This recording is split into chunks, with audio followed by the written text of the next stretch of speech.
महाभारत कथा। गुरुवंश की उत्पत्ति। पुराणों के अनुसार ब्रह्मा जी ने अत्रि से चंद्रमा, चंद्रमा से बुध और बुध से इलान नंदन पुरुरवा का जन्म हुआ। पुरुरवा से आयु, आयु से राजा नहुष और नहुष से यताति उत्पन्न हुए। यताति से पुरु हुए। पुरु के वंश में भरत और भरत के कुल में राजा कुरु हुए। कुरु के वंश में शांतनु का जन्म हुआ। शांतनु ने से गंगा नंदन भीष्म उत्पन्न हुए। उनके दो छोटे भाई और थे, चित्रांगद और विचित्रवीर्य। ये शांतनु से सत्यवादी के गर्भ से उत्पन्न हुए थे। शांतनु के स्वर्गलोक जाने पर भीष्म के अविवाहित रहकर अपने भाई विचित्रवीर्य के राजा का पालन किया। भीष्म महाभारत के प्रमुख पात्रों में से एक है। ये महाराज शांतनु के पुत्र थे। अपने पिता को दिए हुए वचन के कारण इन्होंने आजीवन ब्रह्मचार्य का व्रत लिया था। इन्हें इच्छा मृत्यु का वरदान प्राप्त था। एक बार हस्तिनापुर नरेश दुष्यंत अखेट खेलने गए थे। जिस वन में ये शिकार के लिए गए थे, उसी वन में कण्व ऋषि का आश्रम था। कण्व ऋषि के दर्शन करने के लिए महाराज दुष्यंत उनके आश्रम पहुंच गए। पुकार लगाने पर एक अति लावण्यमय कन्या ने आश्रम से निकलकर कहा, हे राजन, महर्षि तो तीर्थ यात्रा पर गए हैं, किंतु आपका इस आश्रम में स्वागत है। उस कन्या को देखकर महाराजा दुष्यंत ने पूछा, बालिके, आप कौन हैं? बालिका ने कहा, मेरा नाम शकुंतला है और मैं कण्व ऋषि की पुत्री हूँ। उस कन्या की बात सुनकर महाराजा दुष्यंत आश्चर्यचकित होकर बोले, महर्षि तो अजन्म ब्रह्मचारी हैं, फिर आप उनकी पुत्री कैसे हुई? उनके इस प्रश्न के उत्तर में शकुंतला ने कहा, वास्तव में मेरे माता पिता मेनका और विश्वामित्र हैं। मेरी माता ने मेरे जन्म होते ही मुझे वन में छोड़ दिया था, जहाँ पर शकुंत नामक पक्षी ने मेरी रक्षा की, इसलिए मेरा नाम शकुंतला पड़ा। इसके बाद कण्व ऋषि की दृष्टि मुझ पर पड़ी और वे मुझे अपने आश्रम में ले आए। उन्होंने ही मेरा भरण पोषण किया। जन्म देने वाला, पोषण करने वाला तथा अन्न देने वाला, ये तीनों ही पिता कहे जाते हैं। इस प्रकार कण्व ऋषि मेरे पिता हुए। शकुंतला के वचन को सुनकर महाराजा दुष्यंत ने कहा, शकुंतले, तुम क्षत्रिय कन्या हो। यदि तुम्हें किसी प्रकार की आपत्ति न हो तो मैं तुमसे विवाह करना चाहता हूँ। शकुंतला ने महाराजा दुष्यंत पर मोहित हो चुकी थी। अंततः उसने अपनी स्वीकृति प्रदान कर दी। दोनों ने गंधर्व विवाह कर लिया। कुछ काल महाराज दुष्यंत ने शकुंतला के साथ विवाह करते हुए वन में ही व्यतीत किया। फिर एक दिन वे शकुंतला से बोले, प्रियतमे, मुझे अब अपना राज्यकाल देखने के लिए हस्तिनापुर प्रस्थान करना होगा। महर्षि कण्व की तीर्थ यात्रा से लौट आने पर मैं तुम्हें वहां से विदा कराकर अपने राज भवन में ले जाऊंगा। इतना कहकर महाराज ने शकुंतला को अपने प्रेम के प्रतीक के रूप में अपनी स्वर्ण मुद्रिका दी और हस्तिनापुर चले गए। एक दिन उसके आश्रम में दुर्वासा ऋषि पधारे।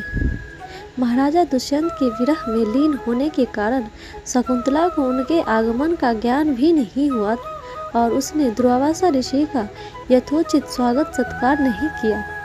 दुर्वासा ऋषि ने उसे अपना अपमान समझा और क्रोधित होकर बोले, बालिके, तुझे श्राप देता हूँ कि जिस किसी के ध्यान में लीन होकर तूने मेरा निरादर किया है, वह मुझे भूल जाएगा, वह तुझे भूल जाएगा। दुर्वासा ऋषि के श्राप को सुनकर शकुंतला का ध्यान टूटा और वह उनके चरणों में गिरकर क्षमा प्रार्थना करने लगी।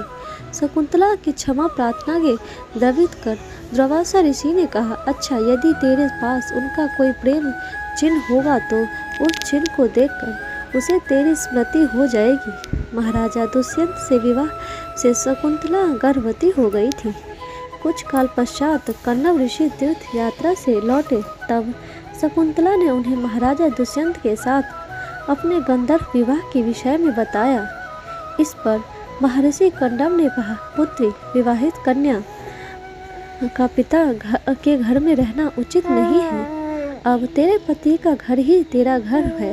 इतना कहकर महर्षि ने शकुंतला को अपने शिष्यों के साथ हस्तिनापुर भिजवा दिया। मार्ग में एक सरोवर में आचमन करते समय महाराजा दुष्यंत की दी हुई शकुंतला की अंगूठी, जो कि प्रेम चिन्ह थी, सरोवर में ही गिर गई।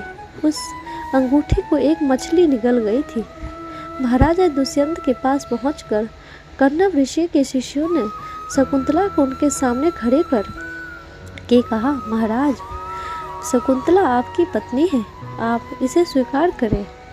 महाराजा तो दुर्वासा ऋषि के श्राप के कारण शकुंतला को विस्मृत कर चुके थे।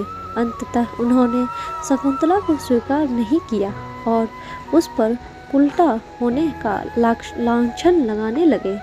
शकुंतला का अपमान होते ही आकाश में जोरों की बिजली कड़क उठी और सबके सामने उसकी माता मेनका उसे उठा ले गई। जिस मछली ने शकुंतला की अंगूठी को निगल लिया था, एक दिन वह एक मछुआरे के जाल में आ फंसी। जब मछुआरे ने उसे काटा तो उसके पेट अंगूठी निकली। मछुआरे ने उस अंगूठी को महाराजा दुष्यंत के पास भेंट के रूप में भेज दिया। अंगूठी को देखते ही महाराज को शकुंतला का स्मरण हो गया और वे अपने कृत्य पर पश्चाताप करने लगे। महाराज ने शकुंतला को बहुत ढूंढवाया, किंतु उसका पता नहीं चला। कुछ दिन के बाद देवराज इंद्र के निमंत्रण पाकर देवासुर संग्राम में उनकी सहायता करने के लिए महाराजा दुष्यंत इंद्र की नगरी अमरावती गए। संग्राम में विजय प्राप्त करने के पश्चात जब वे आकाश मार्ग से हस्तिनापुर लौट रहे थे तो मार्ग में उन्हें कश्यप ऋषि का आश्रम दृष्टिगत हुआ। उनके दर्शनों के लिए वे वहां रुक गए। आश्रम में एक सुंदर बालक एक भयंकर सिंह के साथ खेल रहा था। मेनका के शकुंतला को कश्यप ऋषि के पास लाकर छोड़ा था तथा वह बालक शकुंतला का ही पुत्र था। उस बालक को देखकर महाराजा के हृदय में प्रेम की भावना उमड़ पड़ी। वे उसे गोद में उठाने के लिए आगे बढ़े तो शकुंतला की सखी चिल्ला उठी, हे भद्र पुरुष, आप इस बालक को ना छुएं, अन्यथा उसकी भुजा में बंधा काल डोरा सांप बनकर आपको डस लेगा। यह सुनकर भी दुष्यंत स्वयं को न रोक सके और बालक को अपने गोद में उठा लिया। अब सखी ने आश्चर्य से देखा कि बालक की भुजा में बंधा काल गंडा पृथ्वी पर गिर गया है। सखी को ज्ञात था कि बालक को जब कभी भी उसका पिता अपने गोद में लेगा, वह काला डोरा पृथ्वी पर गिर जाएगा।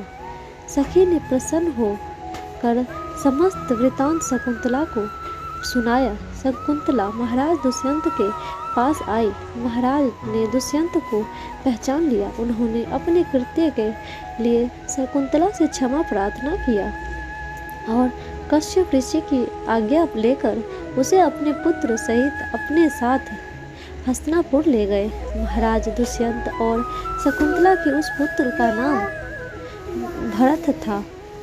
बाद में वे भरत महान प्रतापी सम्राट बने और उन्हीं के समान नाम पर हमारे देश का नाम भारतवर्ष हुआ। दोस्तों, आपको ये कहानी कैसी लगी कमेंट बॉक्स में ज़रूर बताइएगा और प्लीज़ लाइक शेयर सब्सक्राइब जरूर कीजिए। धन्यवाद।